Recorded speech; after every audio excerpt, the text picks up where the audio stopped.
Has this ever happened to you?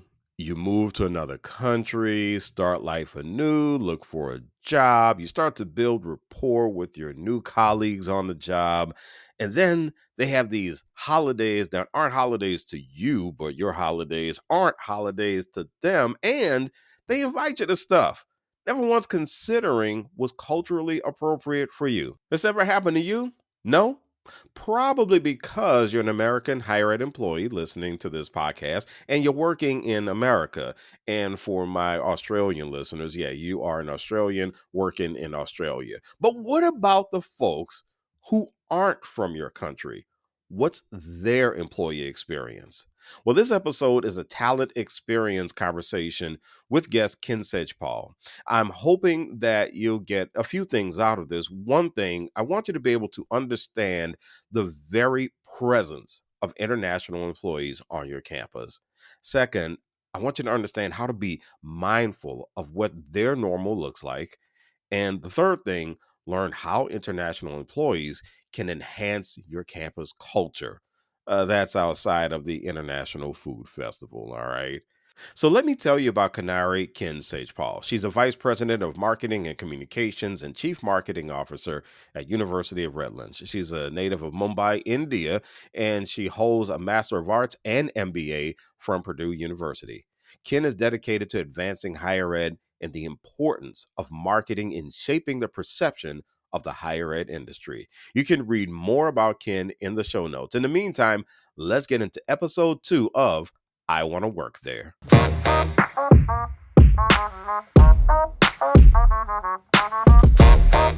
Welcome to I Want to Work There, a podcast that helps colleges and universities boost their brands as employers of choice. I'm your host, Eddie Francis, brand strategy consultant for Edify Ventures. Join me every other week for discussions with some of the best minds in talent recruitment and retention, human resources, and marketing and communications inside and outside of higher education. I Want to Work There is part of the Enrollify Network, a robust collection of podcasts designed to help higher education professionals just like you grow. And explore our other shows at enrollify.org or check out some of my personal favorites linked in the show notes below. Enrollify is made possible by Element 451, the leading AI-powered all-in-one student engagement platform, helping institutions create meaningful, personalized, and engaging interactions with students. Learn more at element451.com.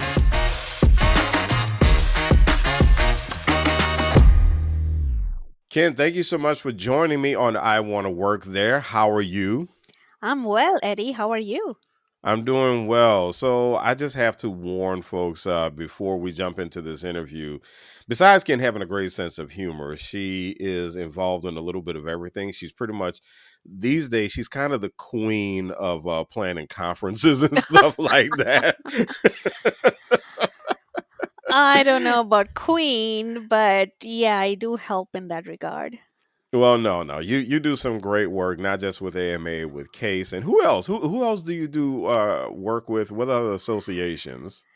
Council for Independent Colleges, Okay, CIC. I see. Okay, Mm-hmm. very cool. So, tell us about what it is that you do at University of Redlands and how you began your higher ed career, because that's actually a very cool story.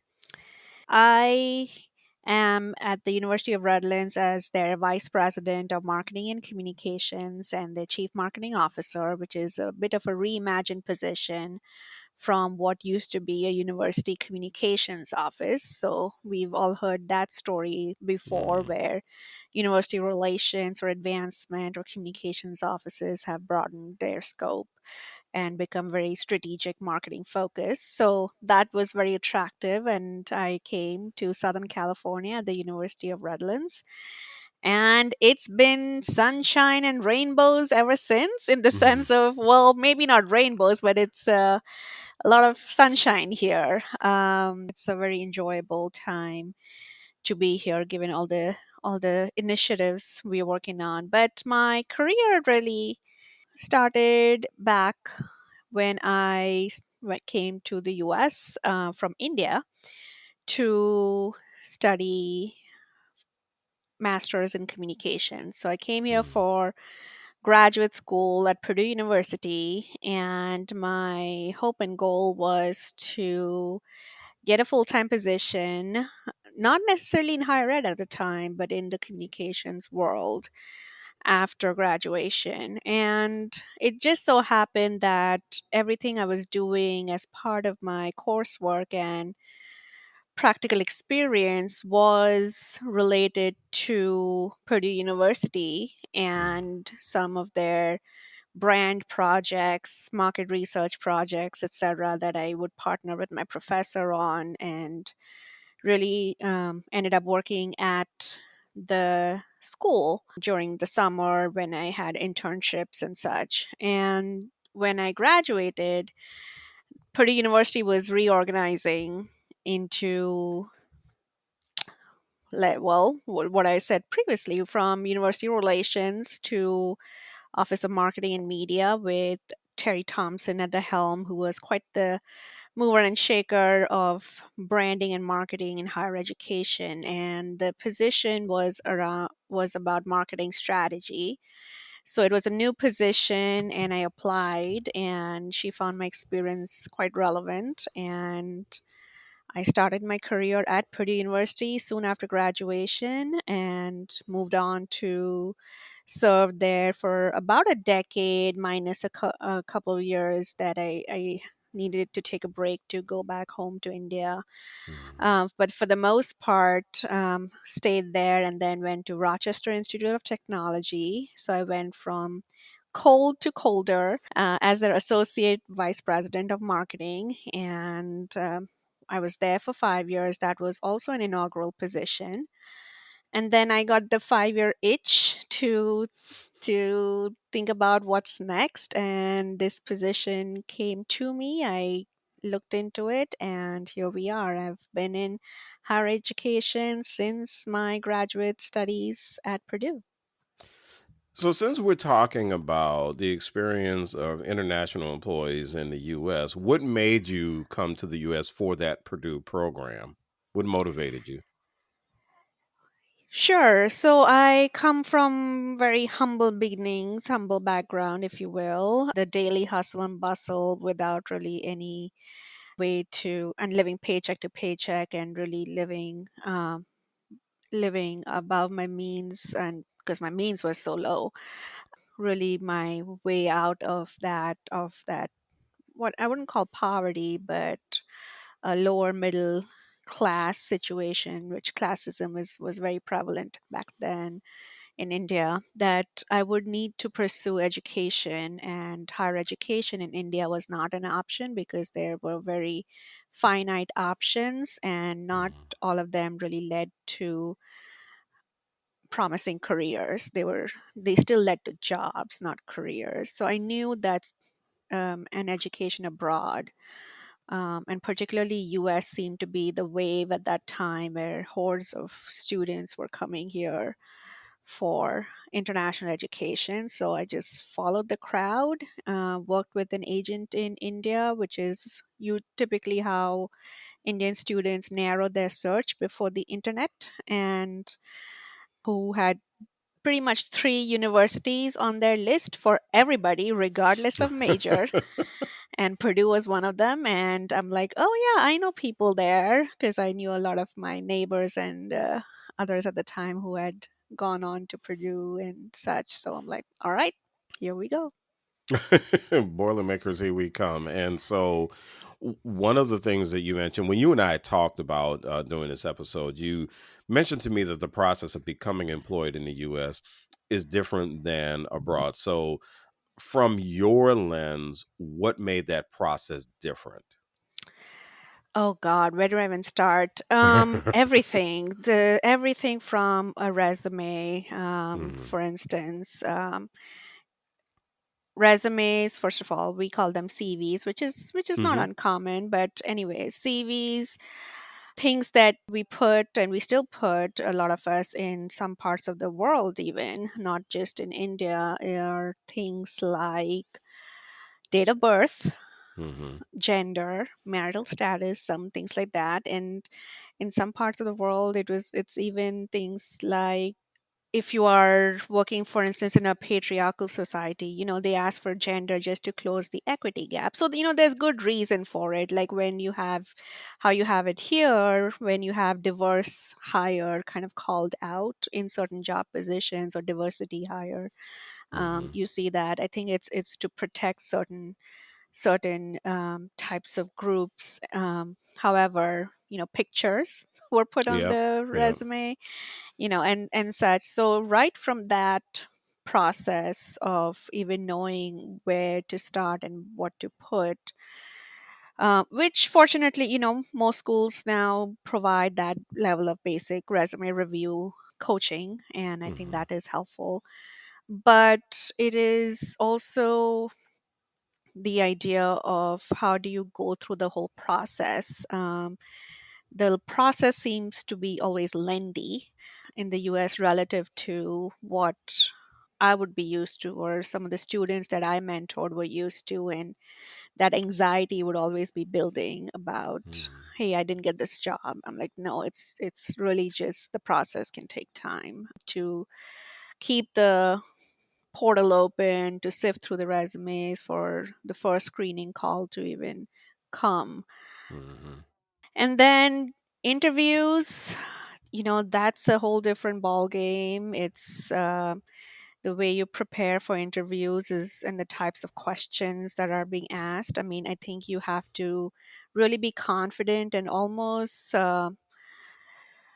um, almost bragging, right, Hmm. about Yeah. just how wonderful of a person and candidate you are. And that really isn't quite the case in some cultures, where you know you you are very humble even in an interview. You don't Hmm. have the confidence to toot your own horn, and coaching students, and for myself to really get out of my comfort zone and say and answer questions like, tell me why you are a better candidate than others. I mean, that threw me off in the first few things. I'm like, I don't think I'm better than everybody else. So let's park it there for a second because when I work with resume clients and probably almost every client I've worked with, I have looked at their resume and I've said, "You're not bragging enough. You're not bragging enough.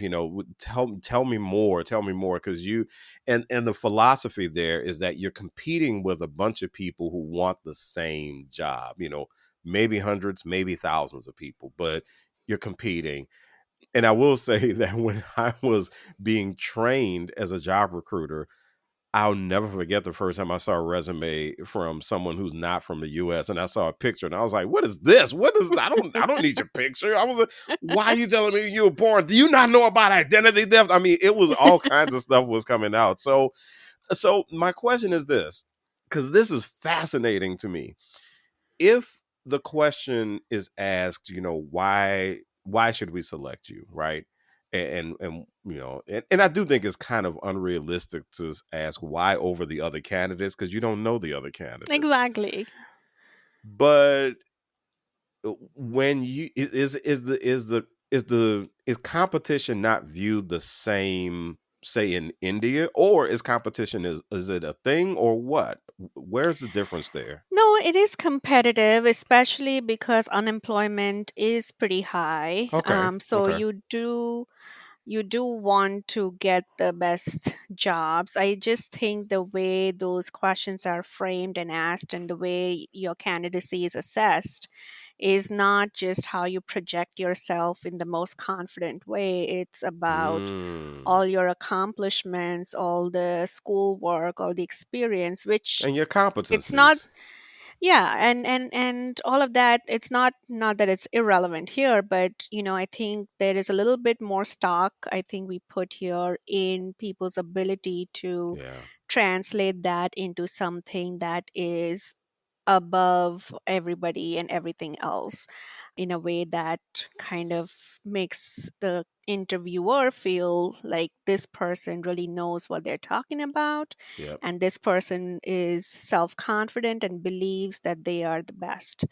And I think I see a rationale for that, but I also see a rationale for a certain level of humility and a certain level of understanding that depending on the job. Now, if if you're a very public facing sales person that has to have some of those traits, I think that can be a different type of assessment that can be Hmm. done. But depending, I think we kind of have cast that broad net across any job, where maybe we give as much weight to technical skills as we do to what I would say soft skills or power skills. Hmm. And I think that's great. I mean, now that I'm on the other side, I do see the value in that. It's just not how we have learned, at least those of us not from here, have learned to kind of quote unquote sell ourselves. We have Yeah. learned Yeah. that our education will speak for itself, our Hmm. experience will speak for itself, our volunteering will speak for itself, and such. That makes a lot of sense though, because one of the episodes this did come up, episode 2 with Jamie Hunt, where we mentioned that the harsh reality, unfortunately, of that whole bragging and that way of getting a job is that a lot of times the people who get the jobs are the people who interview the best, not necessarily the people who are the most qualified.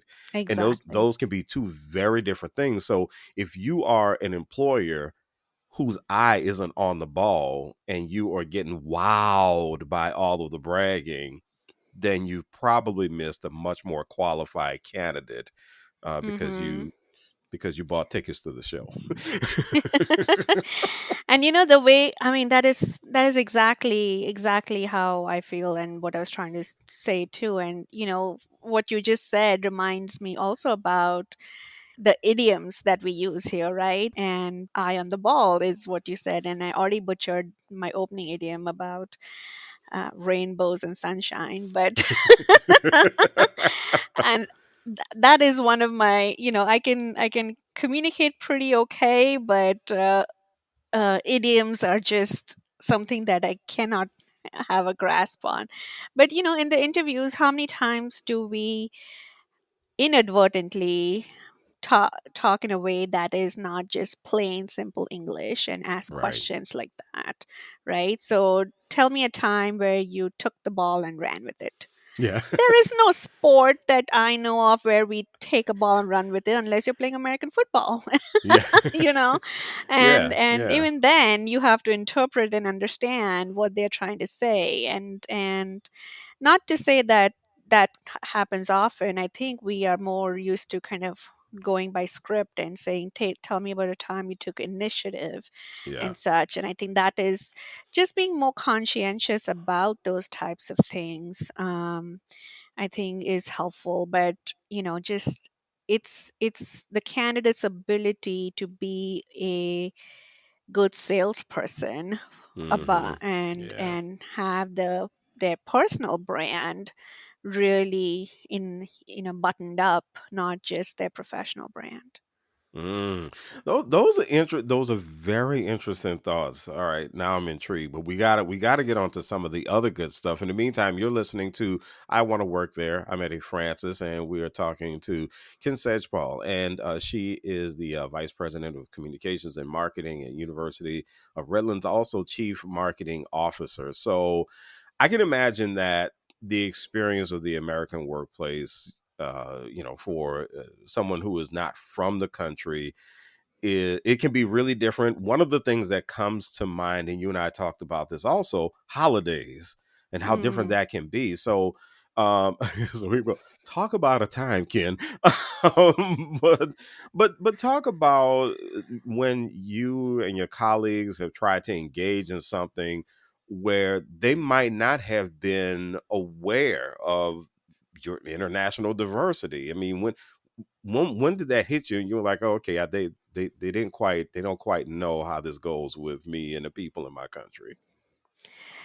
Well, I don't know if there is any instance in particular. I would say just from the throughout my career, I have felt that a little bit of that sense of, I think there could be a little bit more understanding here or curiosity and such. But Mm, it's not because of any ill intent. It's just, people are moving so fast, and Hmm. we are trying to build a workplace that is, very forward looking and Hmm. focused on the mission and vision, and just, in general, good people. I mean, I only work in places where I feel that the people around me are good.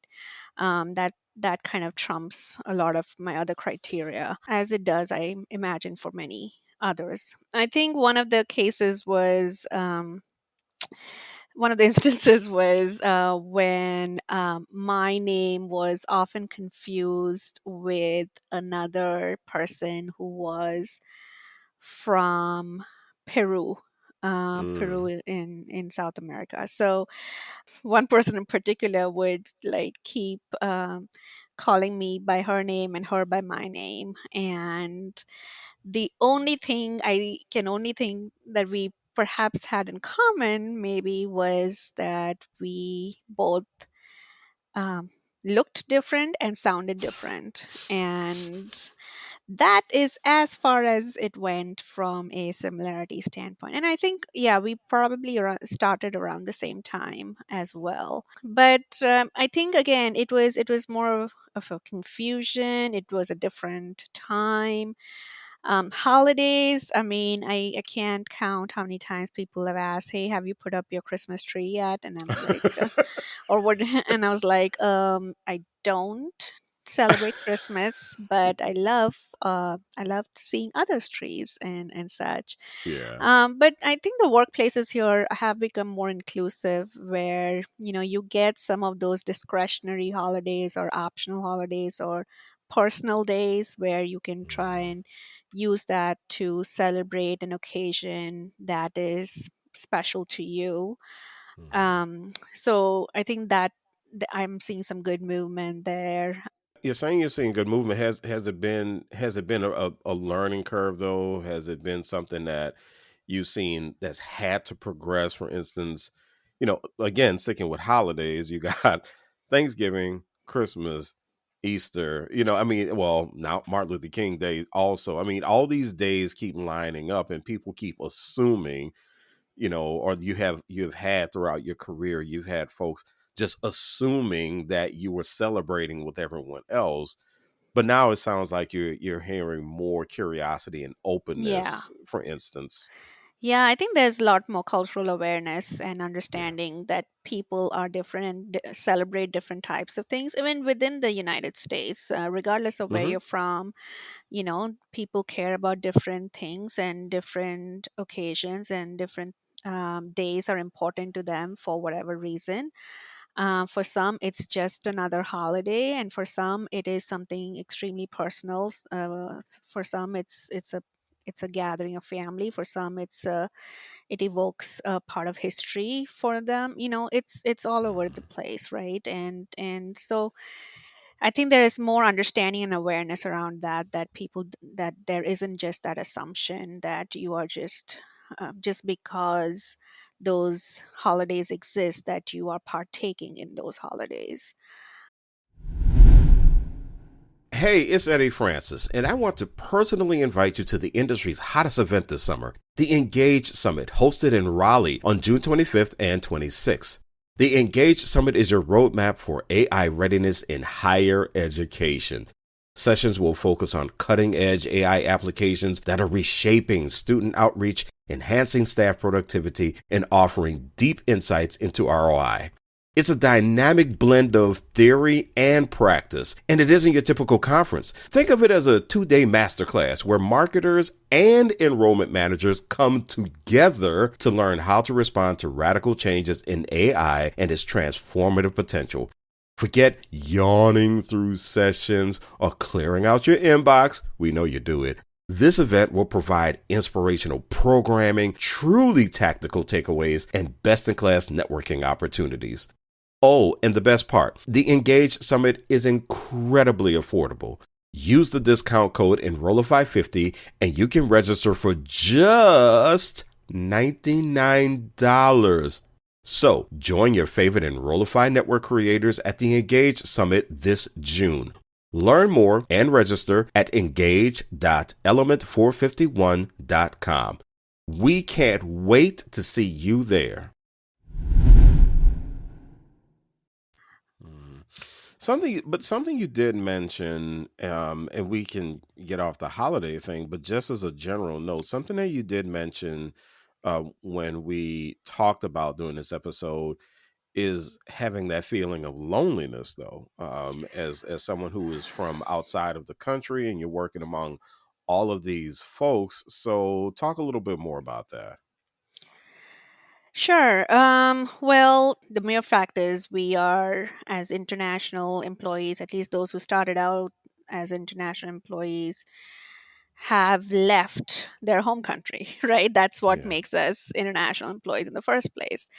It goes without saying, but it deserves to be said that not only have we left our home country, we've left families and friends who are thousands and thousands of miles away in some cases. Mm-hmm. Um, and finding community is even more difficult because it's not that you have just moved from one state to another, you are trying to assimilate into a new culture altogether. So, if forming a community where you feel like an outsider, even not just at work, but even in social settings or other types of occasions, like how do you even find that unless it's people from that country that you left, and or maybe some common hobbies and such. And but even then, I think that feeling of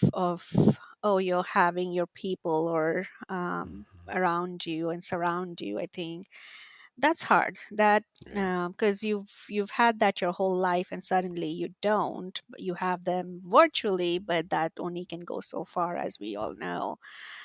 It's lonely to um, engage and interact and do things in a way that you want to enjoy them, and not just because that's what people here like to do. For instance, happy hours, right? Happy hours are such a commonplace thing here for gatherings, whether it's work related or not. And that is not how I enjoy socializing. Mm.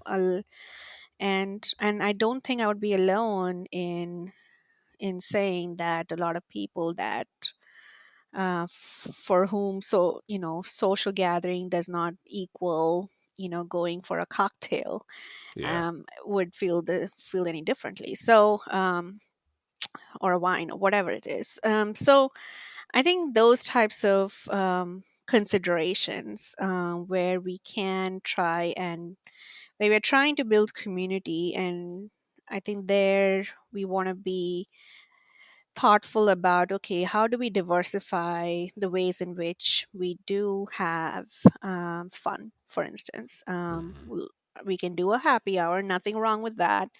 um, but maybe next time we try bowling or something that is Yeah. different and enjoyable nonetheless. So, and the next time it's something else that is again different, because then if you're going bowling, if you have somebody who's differently abled, that may not be inclusive of them. So just continue to think about diversifying the ways in which we get together, can Hmm. kind of help, hopefully, with that, with some level of loneliness. But at the end of the day, I think that until you start to have your own family or have family start to move closer, some part of that still remains. Yeah. And it goes without saying, doing this without calling the individual out. It's just like, well, Ken doesn't celebrate Christmas, so I Yeah. mean, nobody needs that. Or like, oh, Kin doesn't like to go. Oh, Kin doesn't like wine. She doesn't like what? I'm like, well, I do like wine. Wine doesn't like me. That's one. And then Yeah. two, it's just I like different modes of having fun, and I'm Right. happy to still accompany and have a mocktail. There's nothing wrong with a mocktail too. You're listening to I Want to Work There. I'm Eddie Francis, and we're talking to Ken Sejpal. And so, one of the episodes that we had a guest named Brittany King. I've referenced this episode so many times because Brittany says something that is just so to me, it's so brilliant. And she said, as opposed to going for cultural fit, go for cultural cultivation in an Mm. organization. In this case, go for people who are going to help grow the culture in an institution. How do you see folks who are not from America contributing to the cultural cultivation of a campus? Yeah, I totally agree with that. In fact, that's something that I look for is what she calls, I think, cultural cultivation. I have been calling cultural enhancement. It's not about Mm-hmm. fitting in; it's about enhancing what currently exists, and it's exactly the same idea of the more the more perspectives, right? The more perspectives, the better the culture. Just generally, you have a better outlook on what society is and wants, Mm-hmm. particularly in our role as marketers and communicators. I think just having a finger on the pulse on just our broad audiences can come from who we have working within, and and just exchange of ideas and perspectives and thoughts, and you're not in a bubble. Then you um, not you yes, you can travel abroad and learn about cultures, but you might have somebody just sitting the next cubicle who's just so willing and available to talk about quote unquote things back home, that you learn so much about a particular country or such, that you had the opportunity to take advantage of.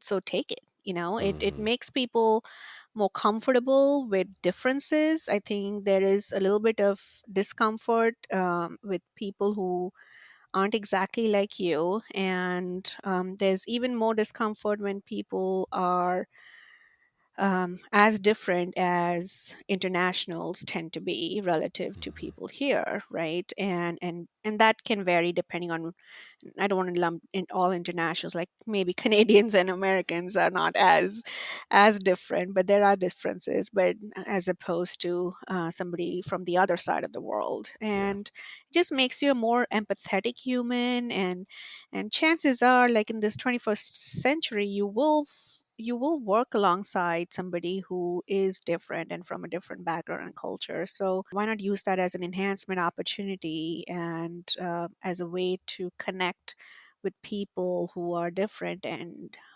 channel your curiosity and learn something new.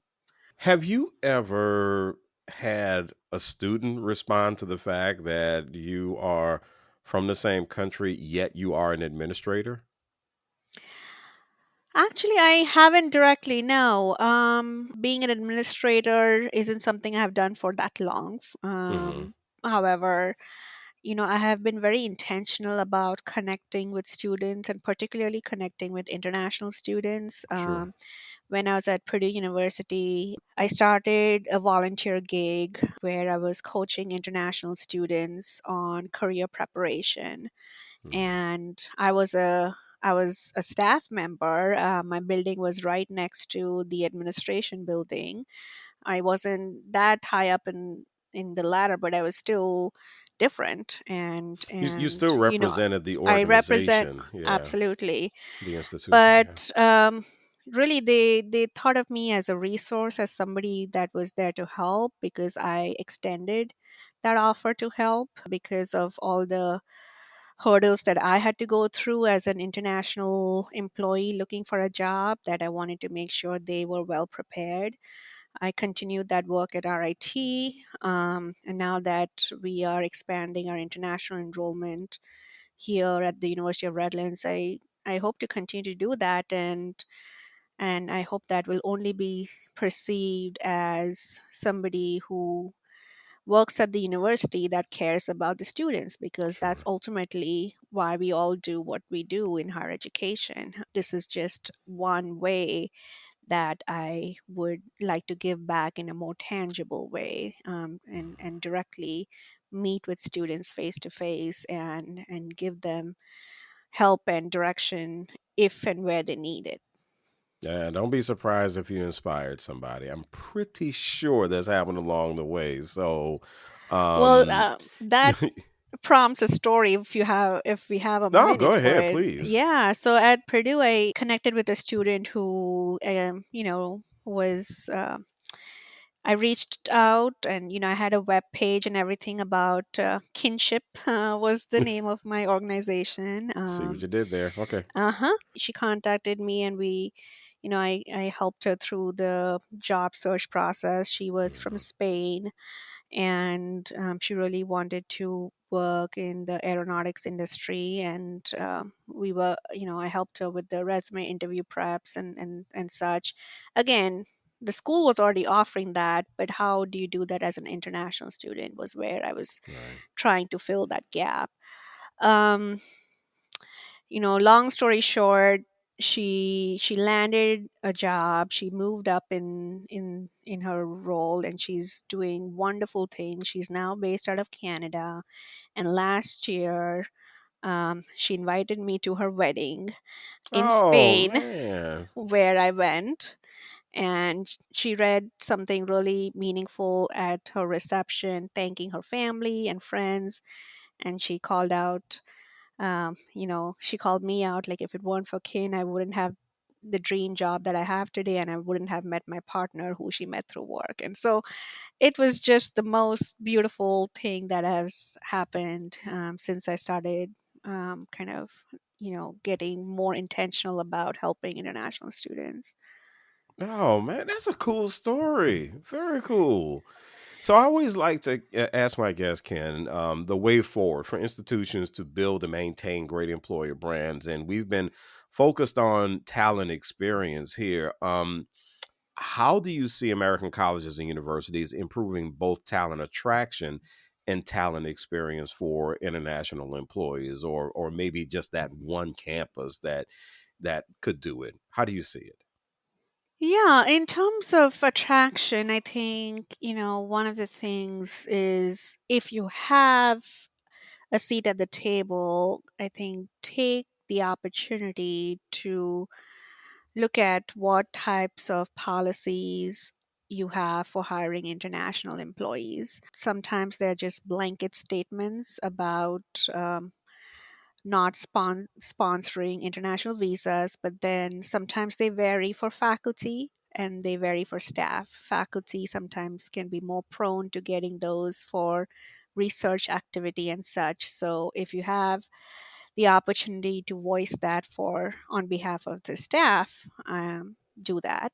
I would say, there's a lot more than what you read on paper. I know that resumes are really the only way we can sift through maybe hundreds of applications if you're in that lovely position to get so many applications. But understand a little bit more about why certain things might be there, and don't just discard them on the basis of a typo, for instance, which I know is Mm-hmm. can happen, because then you get to this idea of attention to detail and things like that. But for people who are bilingual or trilingual like me, you translate everything in your own head, and before you say that out aloud. I mean, on paper, yeah, you have the opportunity to do a more thorough review, so I get that. But just because somebody has vocal fillers in their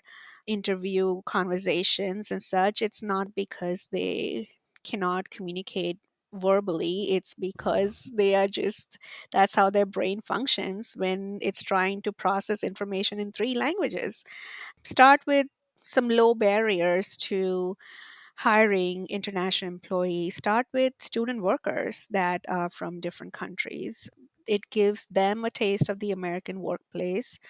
They are very hard workers. I think the good and bad of international employees is that they go above and beyond, in my opinion, in my obviously biased opinion, but still, because the world is not their oyster. Like, the Mhm. options are not unlimited. They are bound by certain organizations who are willing to take that chance and give them that visa, that employer visa. And so they always there's always an underlying sense of insecurity, which is the bad part. But on the flip side, they work twice as hard. Don't exploit them, but still, just appreciate that and give them that chance, because you'll find that they will really rise to the occasion, especially if you give them good mentorship. And stay curious, learn more. Just don't let your perception of this is the way the workplace should be cloud your understanding of how where people come from, and what their ways of doing things might be. And ask people their names, and ask people how to say their names. I know people do that now more, but I've spoken to a few people who've adopted American names. I shortened my name. I had a colleague who simply says, I don't care what they call me as long as I am approachable, because I feel like if I correct them, they won't approach me anymore, Mm. because they are um, hesitant to call me by my name because they might mispronounce it again. And so, I think just just learn and be curious, and but also watch for some microaggressions. Don't ask in a way that makes them feel a little belittled. Just things like your English is so good, or how are things in Mhm. Africa? Like, it's a continent, Yeah. like, or where are you actually from? Or things like Yeah. that, where that they're trying to really get down, where it's, I don't know how much is coming from a curiosity place as much as it's coming from, oh, I want to put you in some sort of a box, and I just need to mentally understand what box to put you in. So, and give them a voice in meetings and such. They are not, like I said, communications is something that they are constantly, we, I guess, are constantly working on. And a lot of cultures come from a place of do as you're told, as opposed to speak up and Mm. such. And so they're just not used to speaking up Hmm. and giving their 2 cents worth. So give them that opportunity, and understand that more. Ken, thank you so much. Ken Sejpal is the Vice President of Marketing and Communications, also Chief Marketing Officer of University of Redlands. Really enjoyed the conversation, and thank you so much for joining me on I Want to Work There.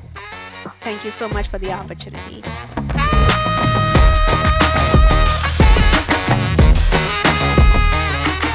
I Want to Work There is part of the Enrollify Podcast Network. If you like this podcast, chances are you'll like other Enrollify shows too.